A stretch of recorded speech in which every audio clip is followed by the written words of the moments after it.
শিক্ষামন্ত্ৰী ডক্টৰ ৰণোজ পেগু ডাঙৰীয়াই আমাক আমন্ত্ৰণ জনাইছিল, যিহেতু আগত তিনিলানি মিটিং এইটো বাতিল বা বিভিন্ন কাৰণত পষ্টপন হৈছিল।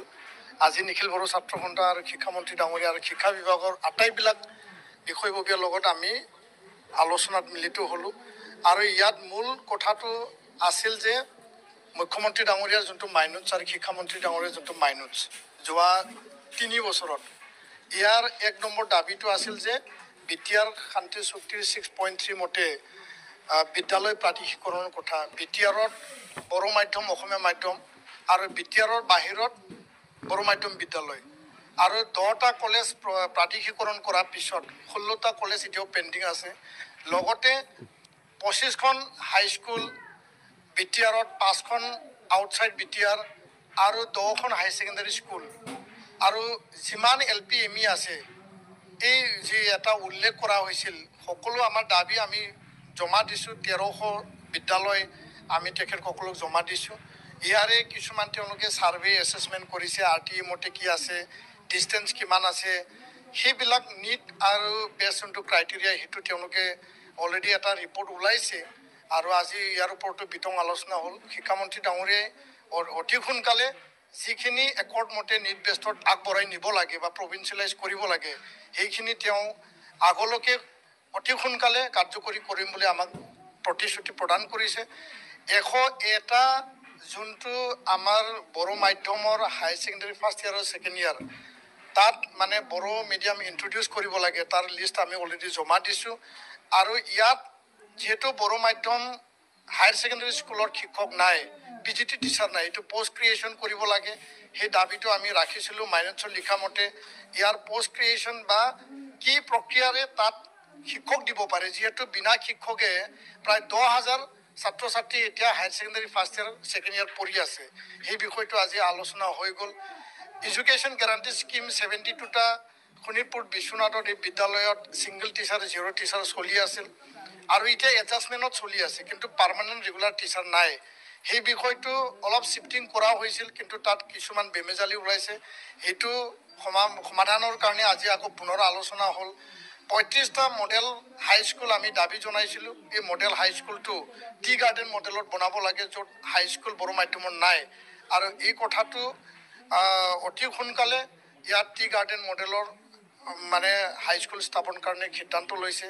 সেৱাত একাডেমিক অফিচাৰ লাগে, সমগ্ৰ শিক্ষা অভিযানত ট্ৰেন্সলেটৰ লাগে আৰু SCRTত মানে বড়ো লেকচাৰৰ লাগে, বা আমাৰ আছাম টেক্সট বুক পাব্লিকেশ্যন কৰ্পৰেশ্যনত তাত মানে একাডেমিক অফিচাৰ লাগে।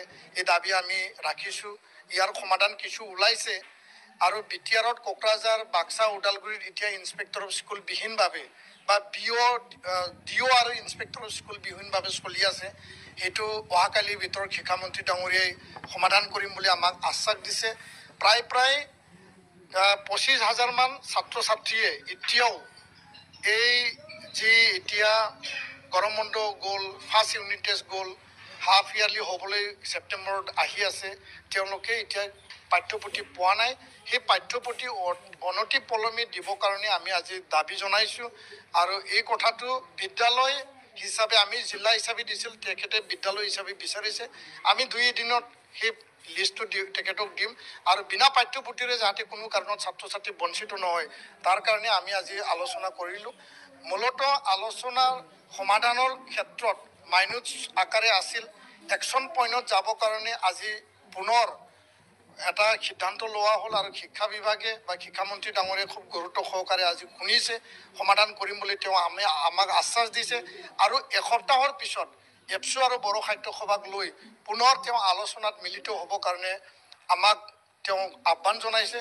আমি বাট চাইছোঁ আৰু কিছু আমাৰ হোমৱৰ্ক আছে, চৰকাৰৰো কিছুমান হোমৱৰ্ক আছে, বিষয়াসকলৰ হোমৱৰ্ক আছে। এই হোমৱৰ্কবিলাক যদি ৰেডি হৈ যায়, আমি আশা কৰিছোঁ যে বড়ো মাধ্যমৰ যি 30টা পইণ্ট যি এটা বজা, সেই বজাটো সমাধান কৰিব পাৰিলে ৰাইট টু এডুকেশ্যন NEP আধাৰত গুণগত শিক্ষা, ভাল শিক্ষা আৰু মানৱ সম্পদ গঢ় দিয়াত যাতে কোনেও বঞ্চিত নহয়, সেই দিশলৈ আমি যাব পাৰিম।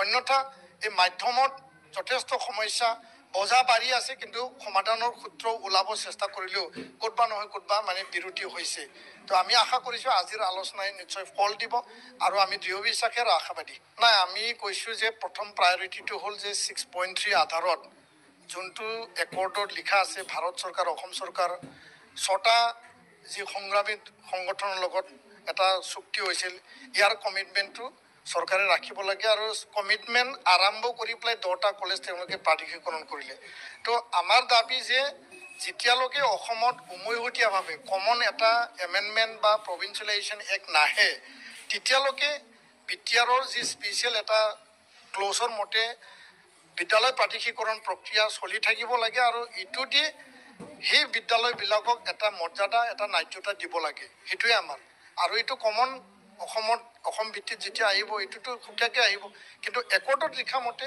চৰকাৰে যোনটো কমিটমেণ্ট তেওঁলোকে ৰাখিছিল এই কমিটমেণ্ট তেওঁলোকে পালন কৰক নাই তেওঁলোকে যিহেতু কলেজ প্ৰভিঞ্চিয়েলাইজেশ্যনত 3টা ক্ৰাইটেৰিয়া দিছিল প্ৰথমটো হ'ল যে প্ৰফেচাৰৰ কোৱালিফিকেশ্যন বা এছিষ্টেণ্ট প্ৰফেচাৰৰ কোৱালিফিকেশ্যন তেওঁলোকৰ UGC নৰ্মছ মতে থাকিব লাগিব 2017 যোনটো আইন এই আইনটো কিছু আংশিকভাৱে তাত প্ৰয়োগ কৰা হ'ব 3 নম্বৰটো আছিল যে কলেজৰ যোনটো ষ্টুডেণ্ট এনৰলমেণ্ট সেইটো তেওঁলোকে প্ৰয়োগ কৰা হ'ব তো সেই 3টা ক্ৰাইটেৰিয়াক লৈ পেলাই 10খন কলেজ তেওঁলোকে কৰিলে আৰু 16খন আছে তাতো এই ক্ৰাইটেৰিয়া প্ৰয়োগ কৰিলে প্ৰায় কলেজবিলাক সমাধানৰ সূত্ৰত আহিব বা প্ৰাধিকৰণ হ'ব বিদ্যালয়ৰ ক্ষেত্ৰত ডিষ্টেঞ্চটো চাব বা বিদ্যালয়ৰ ক্ষেত্ৰত এনৰলমেণ্টটো চাব সেই দুটাটো এটা প্ৰধান যদি লক্ষ্য হিচাপে লৈ পেলাই যদি আগবাঢ়ে আধা আধি বিদ্যালয়ৰ যোনটো প্ৰাধিকৰণ সেইটো দ্বাৰাই হৈ যাব আৰু বাকীখিনি কেনেকৈ সমাধান কৰিব পৰা যায় ইয়াৰ এটা ৰাস্তা ওলাব পাৰিব মুঠতে কাম আৰম্ভ হ'লে সমাধান ওলাবই আৰু সমাধান হ'লে এই প্ৰাধিকৰণৰ যোনটো বজা সেই বজাটো নিশ্চয় এদিন নহয় এদিন মীমাংসা হ'ব আমি